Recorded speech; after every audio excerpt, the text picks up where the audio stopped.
Bangla live 24-এর পক্ষ থেকে আপনাকে জানাই স্বাগতম। অর্থনীতির বর্তমান টালমাহাল পরিস্থিতিতে সরকারি কর্মকর্তা কর্মচারীরা আপাতত পাচ্ছেন না মহার্ঘ ভাতা। এদিকে অর্থ মন্ত্রণালয়ের সূত্র জানা গিয়েছে, প্রধান উপদেষ্টা কার্যালয়ে ভাতা সংক্রান্ত নথি পাঠালে সায় না দিয়ে ফেরত পাঠিয়েছে তারা দিয়েছে বর্তমান অর্থনৈতিক পরিস্থিতি বিবেচনায় আপাতত এ ভাতা দেওয়া সমীহীন হবে না। এদিকে পরিস্থিতি স্বাভাবিক হলে বিষয়টি ফের বিবেচনা করা যেতে পারে। এদিকে অর্থ মন্ত্রণালয়ের সূত্র জানা যায়, 14.5 লাখ সরকারি চাকরিজীবীকে মূল বেতনের সর্বনিম্ন 10% থেকে সর্বোচ্চ 20% হারে মহার্ঘ ভাতা দেওয়ার খসড়া প্রস্তুত করেছিলেন অর্থ বিভাগ। তবে ইতিমধ্যেই পাওয়া সরকারি চাকরিজীবীর বাড়তি 5% বার্ষিক বৃদ্ধি ইনক্রিমেন্ট বাদ দেওয়ার সুপারিশ করা হয়। অর্থ বিভাগের হিসেবে এটি বাস্তবায়নে এক অর্থ বছরে বাড়তি খরচ হবে অন্তত 5,000 কোটি টাকা। এদিকে অর্থ মন্ত্রণালয়ের সূত্র আরও জানিয়েছে, মহার্ঘ ভাতার বাড়তি অর্থায়নে হিসেব করা হয়েছে চলতি বাজেটের বরাদ্দের ভিত্তিতে। তবে প্রতি বছর বাজেটের বেতন ভাতা খাতে বরাদ্দ 6 থেকে 8% মনে, যে হিসেবে আগামী 2025-26 অর্থ বছরে বাজেটের এই খাতে বরাদ্দ দাঁড়াতে পারে প্রায় 89,500 কোটি টাকা। এর সঙ্গে মহার্ঘ ভাতা বাবদ যোগ হতো আরও প্রায় 7,500 কোটি টাকা, অর্থাৎ নতুন অর্থ বছরে বেতন ভাতা খাতে ব্যয় হতে হবে প্রায় 96,500 কোটি টাকা। এদিকে বিশ্লেষকদের মনে করেন, মূল্যস্ফীতি নিয়ন্ত্রণে সংকোচনশীল মুদ্রানীতির পাশাপাশি সরকারি ব্যয় কাটছাঁট করার কথা বলা হচ্ছে। এই পরিস্থিতিতে এখন এই মহার্ঘ ভাতা দেওয়াটা যৌক্তিক সময় নয়। বিশ্ব ব্যাংকে বাংলাদেশ কার্যালয়ের সাবেক প্রধান অর্থনীতিবিদ ডক্টর জাহিদ হোসেন বলেন, মহার্ঘ ভাতা দেওয়ার পক্ষে অর্থনৈতিক ব্যাখ্যা দেওয়া সম্ভব নয়। কারণ এমন তো নয় যে সরকারি কর্মচারীরা খুব কম বেতনে চাকরি করেছেন। 2015 সালের পর থেকে সরকারি চাকরিজীবীর বেতন বেসরকারি খাতের চেয়ে বেশ ভালো অবস্থায় রয়েছে। উপসচিব হলেই বিনা সুদের গাড়ি ঋণ এবং সেই গাড়ি ব্যবস্থাপনার জন্য প্রতি মাসে বাড়তি 50,000 টাকা রাখাসহ অন্যান্য সুবিধা বাড়ানো হয়েছে। তারপরও বর্তমান অর্থনৈতিক পরিস্থিতিতে মহার্ঘ ভাতা দেওয়া থেকে সরে আসাটাই যৌক্তিক। এদিকে উল্লেখ্য যে সাধারণ 5 বছর অন্তর একটি নতুন বেতনের স্কেল ঘোষণা করার কথা সর্বশেষ 2015 সালের জুলাইয়ে 8ম বেতন কাঠামো কার্যকর করা হয়। সে সময় নতুন কাঠামো সুপারিশ না করলেও মূল্যস্ফীতির বিবেচনায় নিয়ে ইনক্রিমেন্ট দেওয়ার প্রস্তাব ছিল বেতন কমিশনের।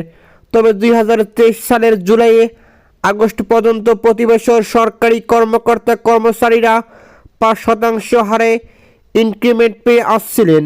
পরে বাড়তি মূল্যস্ফীতির কথা বলে নতুন বেতন কাঠামো ঘোষণাপত্র বেশ কিছু দাবি জানিয়ে আসছিলেন। এদিকে সরকারি চাকরিজীবীরা এ পরিস্থিতিতে 2023-2024 অর্থ বছরে বাজেটের 20% মহার্ঘ ভাতা দেওয়ার পরিকল্পনা করেছিল অর্থ মন্ত্রণালয়।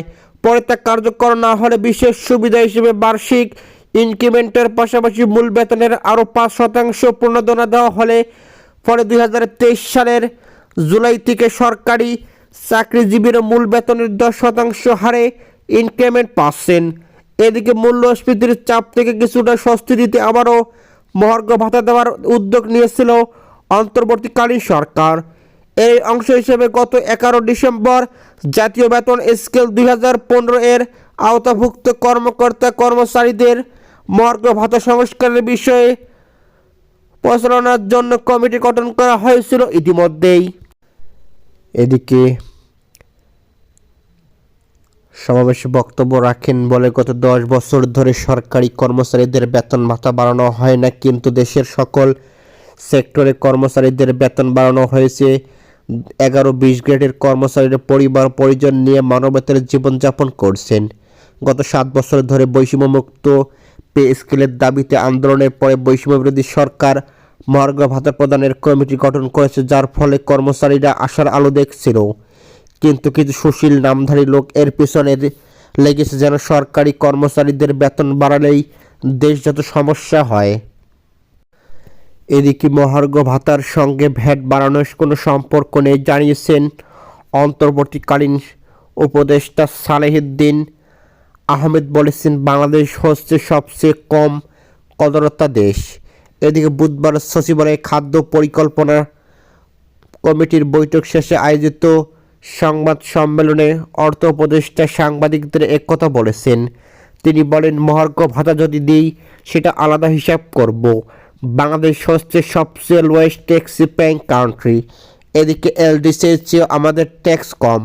এদিকে Bhutan, Nepal, Ivory Coast, Burkina ফাসোর চেয়েও কম। এত কম ট্যাক্স দিয়ে কীভাবে চান যে আপনাকে সব কিছু দেব? এটা এক্সপেক্ট করা ঠিক নয়। আমরা চশমার ভ্যাট বাড়িয়েছি। এদিকে 125 টাকায় পৃথিবীর কোনো দেশে চশমা পাওয়া যায়, এখানে 15 টাকা বাড়বে। খাবেন 600 থেকে 700 টাকা। এদিকে 20 টাকা ভ্যাট দেবেন না। ভাতের হোটেলে তো ভ্যাট জিরো করে দিয়েছি। গ্লোরিয়া জিন্স থেকে 1 কাপ কফি খাবেন, ওখানে 15 টাকা দিতে হবে। আপনার বাদে এরকম অ্যাটিটিউড থাকলে তো জটিল, দরকার হলে 20 টাকা বেশি দিয়ে মিষ্টি খাবো। এদিকে আমাদের রেভিনিউ এত কম যে পুরো পিকচারটা আপনাদের কাছে এখনো আসেনি, আসার কথা না। এদিকে সাংবাদিকদের প্রশ্নের জবাবে অর্থ উপদেষ্টা বলেন, আমি কিছুদিন আগে ইসলামিক ডেভেলপমেন্ট ব্যাংকের গোলাম। আমরা যখন আসি তখন $135 মিলিয়ন এলএনজির আমদানির বিল পাওয়া ছিল। আমরা সেটা পেমেন্ট করেছি। এখন আবার $1 মিলিয়ন পাওয়া হয়েছে। এদিকে রাশিয়ান অ্যাম্বাসাডার বলেছে যে তোমরা টাকা দিচ্ছ না, গম আমদানি বিল ওই সময় এমন ছিল, এখন খারাপ হচ্ছে বলে আপনারা বলেছেন। ওই সময় যে খুব ভালো ছিল তা কিন্তু না। এদিকে আমার যারা সমালোচনা করে বেশিরভাগ আমার ছাত্র। ওরা বলে রাজস্ব জাল বাড়াতে কোনো জায়গায় আমরা বাড়াবো, খালি বলে দিলেই তো হবে না। আমরা ক্ষেত্রগুলো খুঁজছি, সেই জায়গায় রেশনাল হয় আমরা চেষ্টা করব।